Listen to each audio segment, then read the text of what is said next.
Hey guys, welcome back to Adventures in Kalashnikov. Got some really cool stuff to show you today.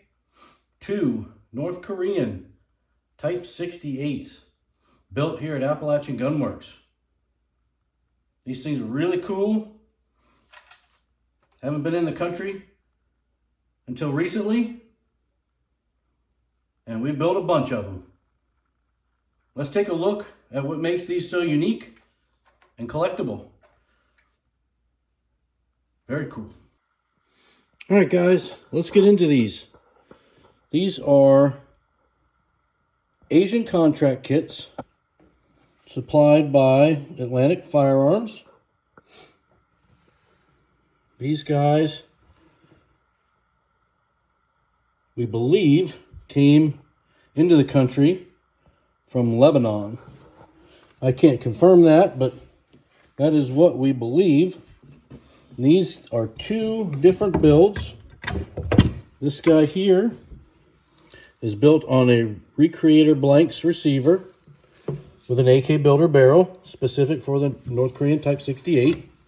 And this guy here was built on a Childers receiver and also is an AK Builder barrel. So what makes these guys unique? A lot, actually.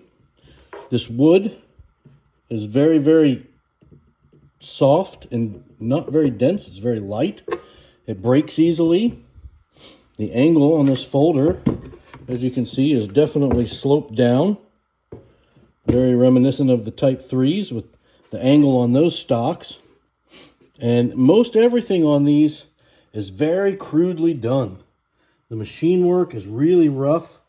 The fitment of the parts is just not very smooth, not very precise. I mean, you can see the grain of the metal here where it was bent. I've had some of these crack in this corner. Very unique feature of the Type 68 is this trigger guard rib. This stiffens it, strengthens it. They still crack though. The rear trunnions are very, very small. They only take up about this much room. And they got a small rivet here and a big rivet here. Also unique are the rear sight blocks. They got this cool marking here. And a lot of times these guys are so loose you can't hold zero with them because they're so wore out. This one's actually a very good example. It's nice and tight. This one shot really, really well. The hand guards are unique also in that they have a swell here and a swell here. It's kind of machined or milled out here in the middle for grip. Same with the top. The top is milled here. You can see a little bit of a step. But very, very cool. This hand guard set here looks to be maybe covered in some shellac maybe, or polyurethane. I'm not sure what they used, but this is more of the standard. This is what I see mostly as this plain wood in the dark color. So these light color ones are pretty desirable. And of course we got some trench art here. Moving forward, the gas blocks are extremely unique to the Type 68. They got this milled flat here, which is really cool. And the fang right here, this is called the fang. A lot of these are broken off during demill. So if you get a kit with those broken off, it's a shame. But if they were a little more careful with the demill, they could have saved those. But very cool. This is the first actual North Korean bayonet I've seen on these in person. I've seen them in pictures and videos, but this is the first one I've seen in person. And it's really cool. Kind of crude also, but as you can see, it looks like a Bakelite type material here. And normal bayonet stuff, of course. And this customer wanted this last round Suicide Link installed. Yeah, these guys were for exactly what you think they're for. And of course, 20 round North Korean tanker mag installed. Very cool. As you can see, pretty much the same on this guy. Like I said, the furniture is all very different. And this guy had some white in the lettering. You can kind of see this marking here for the North Korean.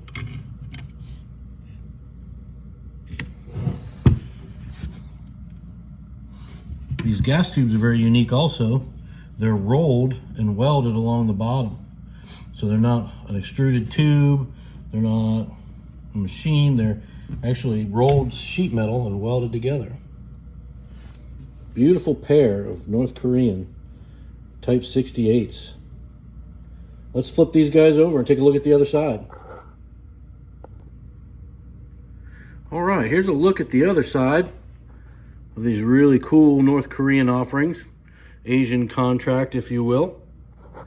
Again, you see the angle of that stock.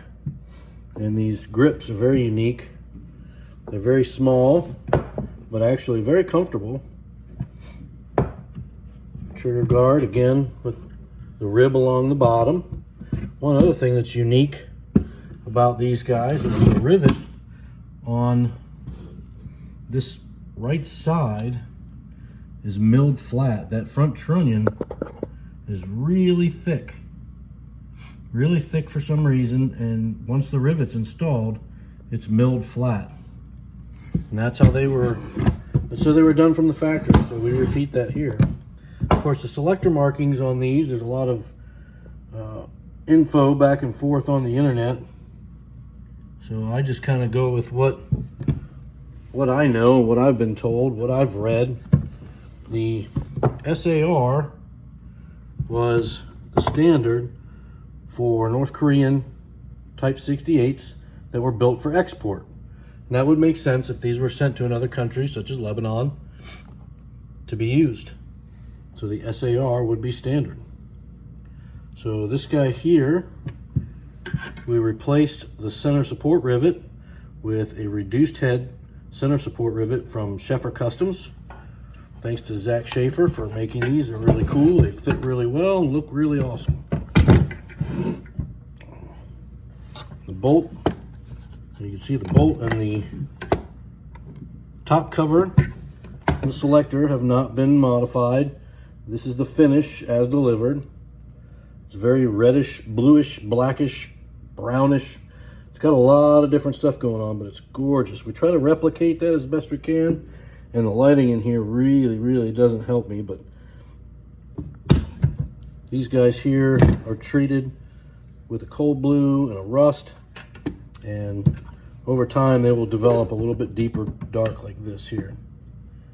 Again, the hand guards, a little bit more trench art there, and quick shot of the right side of the front sight block. These front sight blocks, I forgot to show you, they're hollow. They've got this machined lightning cut in the back of them, which is very unique to the Type 68s.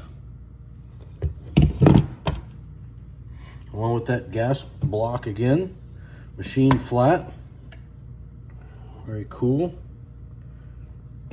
I'll pull one of these gas tubes off so I can show you how that thing is rolled and spot welded. That's really cool. Again, this guy here, same thing. Front sight block, lightning cut, gas block, machined flat, fangs. These cleaning rods did not ship with these kits. From what I know, as far as I know, all of the kits, maybe one or two, had cleaning rods. The rest, well, let's take that back.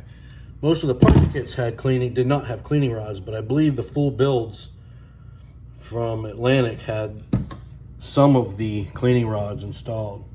So there's several places that you can get these aftermarket. We make some here, but they're just for looks. They're not threaded on the end to actually use a jag with and clean. But yeah, the cleaning rods are a little bit smaller diameter than a standard AKM. So a standard AKM cleaning rod will not work. They're very specific.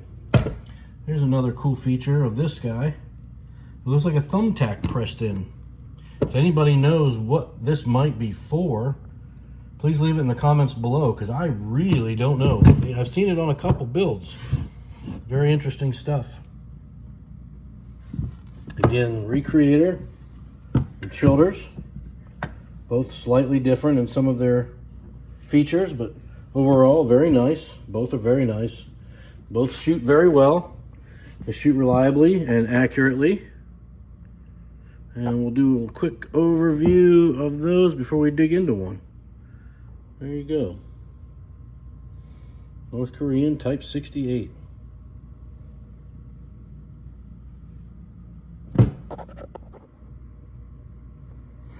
All right, here's a look under the hood. As you can see, these cleaning rods are very unique to the Type 68. Looks like they're assembled in two pieces here in the back. And of course, they've got that nice rusty finish. And there's a good shot of the bolt and the trunnion with some markings. I don't think these have any markings on the bottom. I think some of these you can make out electropenciling, but it's really hard to see, and you've got to hold it just right in the light.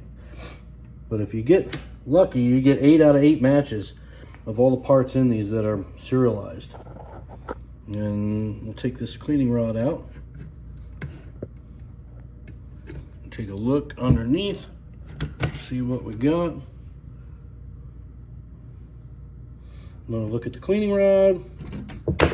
Now here is another unique feature. This guy here, this is called the weldment, and it actually reinforces the holes cut for this pivot pin for the rear underfolder. So these guys, I don't know if we can see it here, are spot welded. There's one there. They're spot welded in 6 places on 2 sides. And it's a bracket that runs from here across and back. Like I say, it reinforces this whole area, and it kind of sets the depth for your rear trunnion.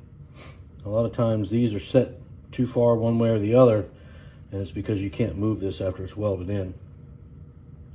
Selector stop, or selector, hammer, trigger, disconnector, all standard stuff. Let me go ahead and pull this carrier out for you. Take a look. Of course, that is serialized.